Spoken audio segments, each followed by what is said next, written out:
नमस्कार, आप देख रहे हैं फर्स्ट व्यू। मैं हूं आपके साथ गुंजन। चलिए बढ़ते हैं आज की खास खबर की ओर। विश्व प्रसिद्ध ज्योतिर्लिंग महाकालेश्वर में परंपरा अनुसार आज दोपहर में भस्म आरती की गई। महाकाल में दिन की भस्म आरती वर्ष में केवल एक बार ही होती है, जिसे देखने के लिए दूर दूर से श्रद्धालु आते हैं।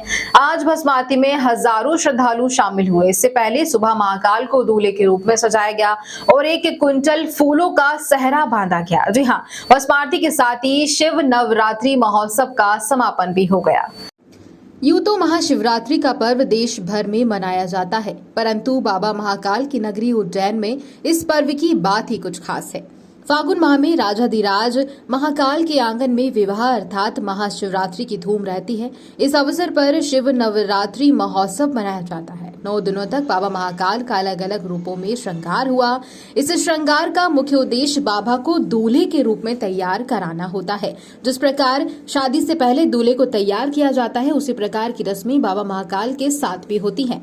जी हाँ, महाशिवरात्रि के दूसरे दिन यानी कि आज बाबा महाकाल राजा को दूध, दही, घी से पंचामृत स्नान कराया गया। तत्पश्चात चंदन, इत्र व केसर सहित सुगंधित द्रव्यों से लेपन किया गया। इसके बाद बाबा महाकाल को भस्म रमाई गई। वहीं भस्मी चढ़ाने के बाद बाबा को वस्त्रों से श्रृंगारित किया गया और फिर भस्म आरती की गई। इस प्रकार बड़े ही धूमधाम से महाशिवरात्रि का पर्व संपन्न किया गया। शिव नवरात्रि का समापन की ओर है। भगवान महाकालेश्वर अभी दूल्हा रूप में दर्शन दिए हैं और अब जो है भस्म आरती संपन्न हुई है और भस्म आरती के पश्चात पुनः निराकार रूप में भगवान महाकाल के दर्शन भक्तों को प्राप्त हो रहे हैं।